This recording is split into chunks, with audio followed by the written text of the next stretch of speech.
Sir नाम है banking.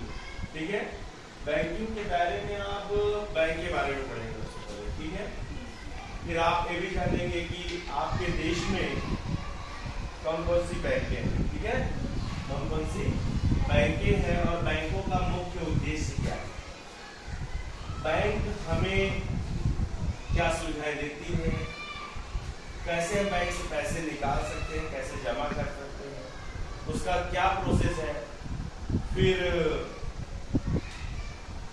BD और डीडी क्या है, लॉकर क्या है, और भी तमाम तरह की फैसिलिटीज जो बैंक देती है उसके बारे में हम आज स्टडी करने वाले हैं। ठीक है, सबसे पहले जो ये वर्ड आया है बैंक। ठीक है, बैंक क्या है, बैंक क्या है, तो अगर मैं कहूँ कि एक कॉमन की बैंक एक ऐसा प्लेस है जहां पर हम अपने पैसों को सेफ रखते हैं, है ना। Bank is a place where we save our amount, जहां हम पैसों को सिक्योर रखते हैं। ठीक है, बैंक के और भी बहुत सारे काम है। बैंक क्या करती है, बैंक आपको पैसा देती है लोन के रूप में। बैंक आपके पैसे को जब रखती है तो आपको ब्याज भी देती है। ठीक है, तो बैंक का काम है कि वो आपको सुविधाएं दे। क्या काम है उसका, सुविधाएं दे, यानी फैसिलिटीज दे। ठीक है, बैंक में आप एसबीआई बैंक का नाम सुना ही होगा। ठीक है, रिजर्व बैंक जो बैंकों का बैंक है, उसके बाद सबसे बड़ी बैंक जो है SBI bank, state bank of India, Punjab national bank, Canara bank है, बैंक ऑफ बड़ौदा है। इनका जो मेन उद्देश्य है ये लोगों के धरोहर को, लोगों की धरोहर को सुरक्षित रखती है। ठीक है, लोगों को ससमय पैसे उपलब्ध कराती है। ठीक है, लोगों को जो है ऋण भी देती है, समझ रहे ना। और बैंक के माध्यम से जो व्यक्ति सरकारी कर्मचारी रिटायर हो चुके होते हैं ना, उनको पेंशन भी बैंक से ही माध्यम से मिलती है। तो बैंक के होने से हमारी जिंदगी बिल्कुल क्या हो गई, एकदम सरल हो गई है, एकदम शब्द हो गई है। ठीक है, हम बैंक जाते हैं, साइन करते हैं और अपना पैसा निकाल लेते हैं। ठीक है, तो बैंक जब हम जाते हैं या बैंक जब हमारे पास बैंक नहीं थी, अब बैंक हो गई है, तो बैंक में जब हम जाते हैं तो हम खाता खुलवाते हैं। क्या करते हैं, खाता खुलवाते हैं, अकाउंट खुलता है हमारा। ठीक है, अकाउंट कई प्रकार के होते हैं, अकाउंट कई टाइप्स के होते हैं। तो ज्यादातर मोस्टली हम लोग प्रीफर करते हैं कि सेविंग बैंक खुलवाएं।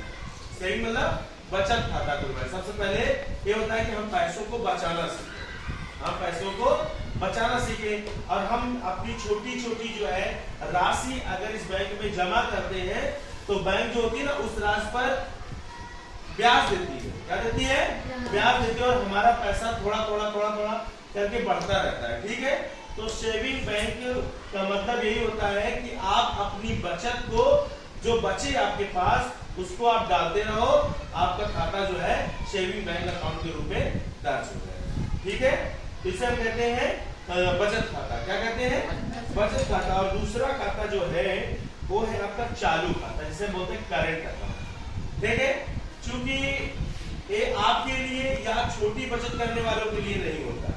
पहली बात बता दूं, ये बड़े बड़े बिजनेसमैनों के लिए होता है, बड़ी बड़ी कंपनियां जो होती है उनके लिए होता है।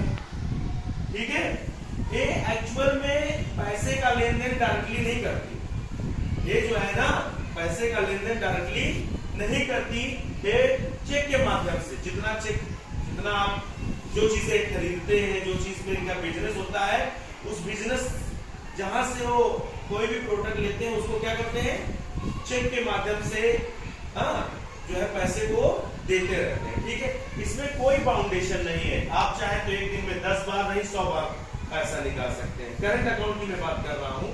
करंट अकाउंट में आप चाहे तो एक दिन में कई बार पैसे निकाल सकते हैं, कई बार जमा भी कर सकते हैं, लेकिन बैंक आपको इस पर ब्याज नहीं देगा, कोई एक्स्ट्रा अमाउंट नहीं देगा, क्योंकि आप जो है उसमें पैसा जो है ना अनिश्चित समय के लिए रखते हो, निश्चित समय के लिए नहीं रखते हो। जैसे 2 साल 3 साल के लिए रखते हो तो आपको ब्याज देती। अब मान लीजिए आपका मामला फंस गया है, आपको कंपनी को भेजना है पैसा, तो आपको तुरंत लेना पड़ेगा, तुरंत आप जाएंगे, तुरंत साइन मारेंगे, चेक काटेंगे, तुरंत पैसा ट्रांसफर कर देंगे, है ना। तो अब तीसरा है फिक्स डिपॉजिट अकाउंट। क्या होता है?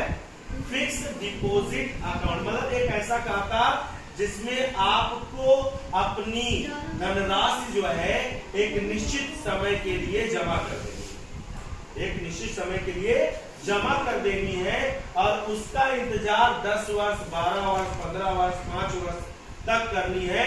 आफ्टर कंप्लीटिंग द टर्म, यानी कि वर्ष पूर्ण हो जाने के बाद जो बढ़ा हुआ अमाउंट, एक निश्चित ब्याज दर से बढ़ा हुआ अमाउंट जो आपको मिलता है वही फिक्स डिपॉजिट अकाउंट कहलाता है। ठीक है, जैसे मान लीजिए राम नाम का बालक या राम नाम का आदमी 15 वर्ष के लिए 20 लाख रुपए जमा कर दिया, उसे 8.5% की दर से, ठीक है, 25 वर्ष में 35 लाख मिल गए।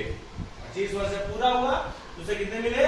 35 लाख। तो जो उसका धन था, मूल धन था, उस पर जो ब्याज लगा था 8.5%, 10% का, वो सब एडजस्ट होकर के, कैलकुलेट होकर के जब टर्म कंप्लीट होता है तो उसे जो पैसा मिलता है वो फिक्स डिपॉजिट अकाउंट के दायरे में आता है। ठीक है, और उसके बाद है रिकरिंग डिपॉजिट अकाउंट। क्या नाम है? Recurring deposit account. यह बैंक का एक ऐसा खाता होता है जिसमें व्यक्ति एक निश्चित समयावधि के लिए हर माह थोड़ी मात्रा में, अपनी सुविधा अनुसार थोड़ी मात्रा में पैसा जमा करता है। उसे 5 या 10 साल तक थोड़ी मात्रा में पैसा जमा करना पड़ता है। जब वो पैसा पूरी तरीके से जितना निश्चित था उतना जमा हो जाता है तो कुछ समय बाद, जो समय निश्चित किया गया होता है, उसके बाद उसमें भी जो पैसा मिलता है वो रिकरिंग डिपॉजिट अकाउंट कहलाता है। और रिकरिंग डिपॉजिट अकाउंट का सबसे बढ़िया एग्जांपल है पोस्ट ऑफिस। पोस्ट ऑफिस में रिकरिंग डिपॉजिट अकाउंट मोस्टली लोग खुलवाते हैं क्योंकि हर महीने गांव की महिलाएं जो है या पुरुष जो है पोस्ट ऑफिस से जुड़े हुए होते हैं और वे खाता खोल लेते हैं, तो हर महीने जो है आपके पैसे को पोस्ट ऑफिस में जमा करते हैं। जैसे ही 5 साल का टर्म पूरा हो जाता है तो आपका जो पैसा बनता है उस निश्चित ब्याज दर से वो जो है क्या बोलते हैं कि आपको मिल जाता है। तीसरा लास्ट है